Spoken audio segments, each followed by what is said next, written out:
Lebanese leaders meet in the Swiss city of Lausanne, latest stage in the search for peace in war-torn Lebanon.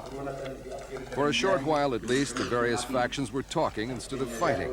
But though a ceasefire was arranged, it was soon broken. And the meeting in neutral Switzerland was a severe disappointment for those who'd hoped for an end to Lebanon's 9 years of turmoil. We took advantage of the brief ceasefire to see how the people of Beirut are coping.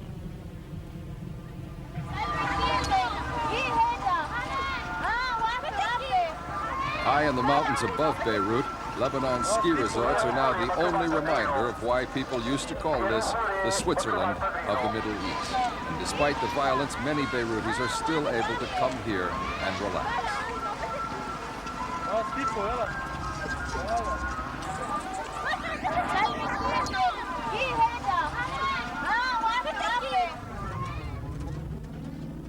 But down the steep mountain roads away from the holidaymakers, there's the grim reality of Beirut, where the melting snow has added to the hardships people face.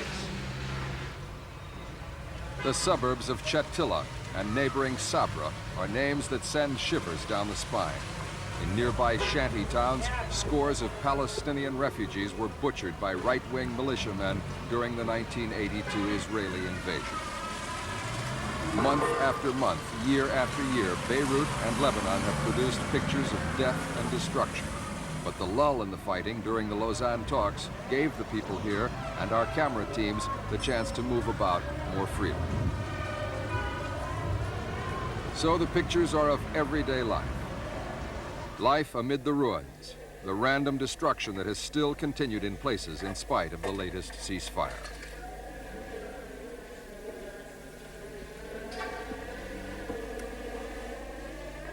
The Lausanne talks reflect the continuing power struggle between Christian, Muslim, and Druze factions. And days of heavy shelling preceded the conference as the factions showed their strength. But a peace of sorts did return to Beirut, a place where peace and calm are only relative.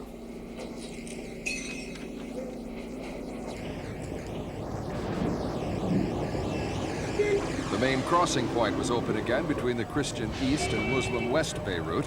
The museum crossing on the Green Line, now manned by remnants of the International Peacekeeping Force.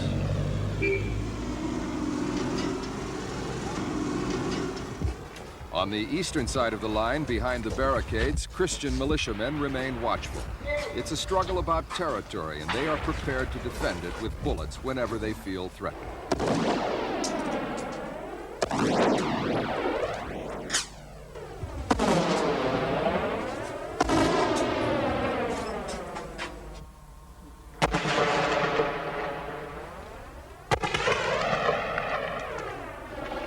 On the eastern side of the Green Line, we were able for the first time to accompany a patrol of Druze fighters up in the northern section.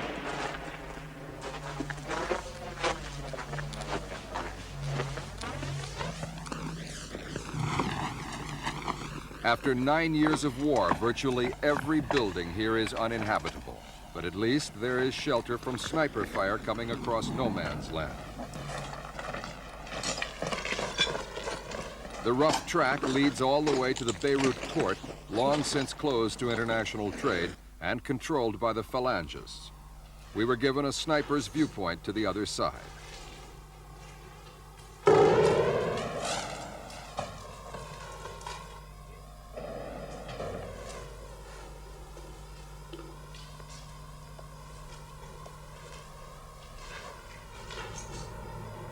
Further south down the Green Line is the much fought over Sodeko crossing seen from the western side.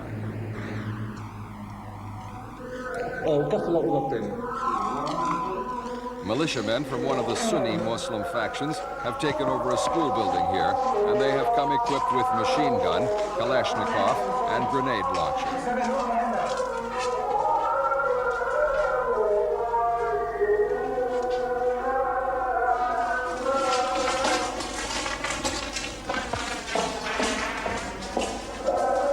One of the certainties of this confused fighting is that anyone at the facing barricades in East Beirut will be an enemy.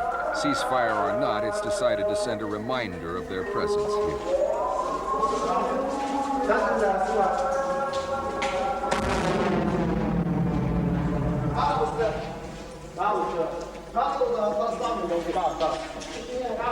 The rightist Lebanese forces flag taunting the fighters of Amal, the Shia Muslim guerrillas, only 100 meters away.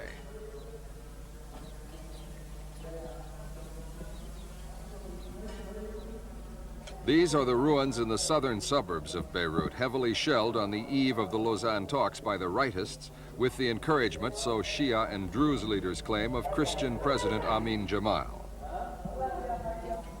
When the shelling stopped, many of the thousands of people driven from the predominantly Shia suburb cautiously returned to see what they could salvage from the wreckage.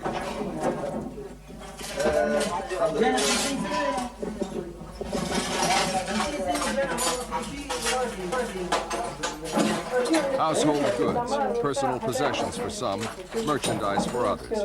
Gather up what you can while you can. For the time being, no one intends coming back here to live.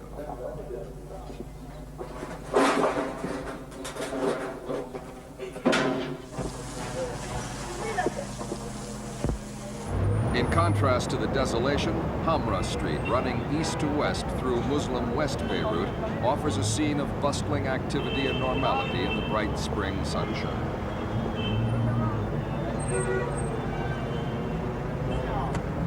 For centuries, Beirut has been a center of banking, commerce, and trade for the Middle East, and it has retained its cosmopolitan air.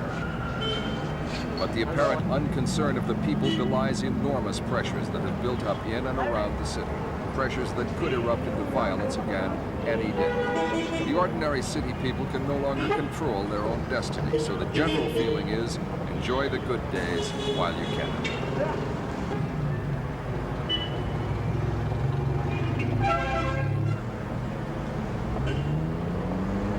Over the last few days, though, West Beirut has lost much of its cosmopolitan nature. It has become more and more Muslim. The Islamic influence is everywhere as more and more Muslim refugees crowd in, and as the tide of Islamic fundamentalism runs strong.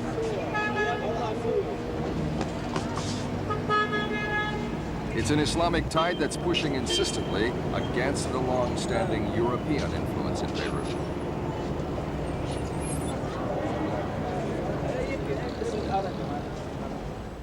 Just one Maronite Christian church still functions in West Beirut. The Maronites number about 500,000, but their influence has always been strong, based on long-established military and economic power. According to the Constitution, the Lebanese president is always a Maronite. Like this church in West Beirut, the whole Maronite community feels itself increasingly isolated. The descendants of the old Maronite warlords will never yield their strongholds up in the mountains. But down in the cities, as the Muslim population grows, Maronites are under more pressure to make major political concessions. But this is something they have so far refused to do. Even under the threat of more bloodshed and possible partition of the country, they claim to defend. In many cases, though, it's social and political issues that motivate the combatants rather than religion, as a Sunni Muslim militiaman explains. We are not fighting to kill Christians, not even civil Christians. That is not our Muslims' customs. We don't kill civilians. All that is that we want. It's not fair that 20% rule the country. If you know that the Muslims here are 80% and the Christians here are 20%, it's not fair that 20% rule the 80% of the people. Even that, if we let them rule us, that does not mean that they have to conquer this country, or this country is not Christians only. This is Muslim Christian country, and only for the patriotic people. There are here no way or no place here for the people that are against our rights. A Druze commander, Rabbi Gawi, places political aims even before his family. It doesn't matter how many relatives or friends are killed. The thing we concerned about is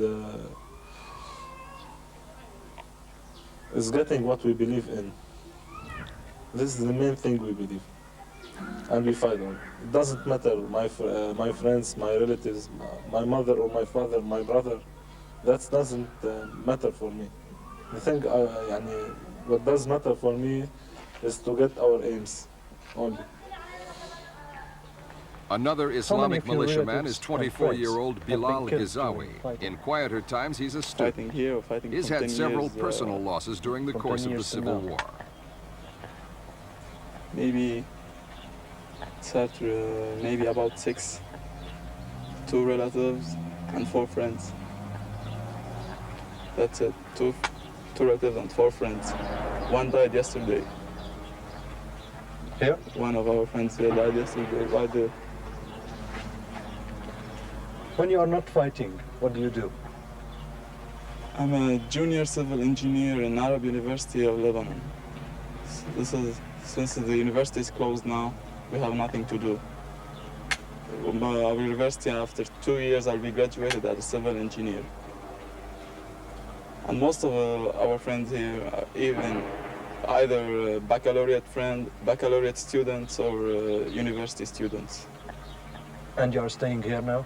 Yeah, I'm staying here till we have a solution for this problem. Amid the chaos, some of the colleges and universities manage to keep on going. Though in these places, too, you still find strict security. Even centers of learning have been victims of shootings and kidnappings.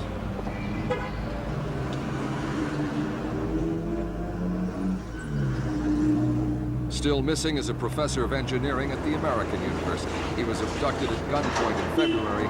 Nothing has been heard of him since.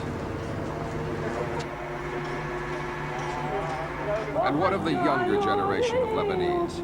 Children who have known nothing but the background of civil war since the day they were born.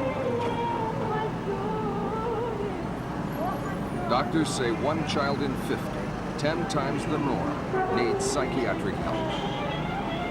Physical wounds may heal, but it's impossible to say what the long-term effect will be on the young and innocent.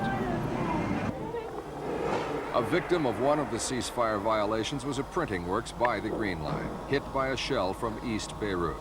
Estimated damage $250,000. But the owner, Joseph Daguerre, a Christian, remains optimistic. Oui, nous avons toujours vécu avec une foi très grande. Yes, he's hopeful, because there has always been a great feeling of faith here. He believes everything will turn out for the best, and order will return, although this might take time. Un certain recul dans le temps, mais c'est très possible aussi. Je crois en un avenir. The Lebanese is a strong person with many good qualities that have helped him out of many difficult situations in the past. He can do so again, and do so more easily than many people might think. Et je crois qu'il pourra en sortir très simplement, beaucoup plus simplement que tout le monde le pense. There's no doubting the resilience and resourcefulness of the Lebanese. A lull in the fighting, a fine day, and they all emerge to enjoy themselves. But the Lausanne talks have not offered great hope, with the main factions still at loggerheads and with fresh outbreaks of violence reported almost daily. The Lebanese have almost a decade of turmoil behind them, and there's no immediate prospect of better days ahead. Thank you, thank you.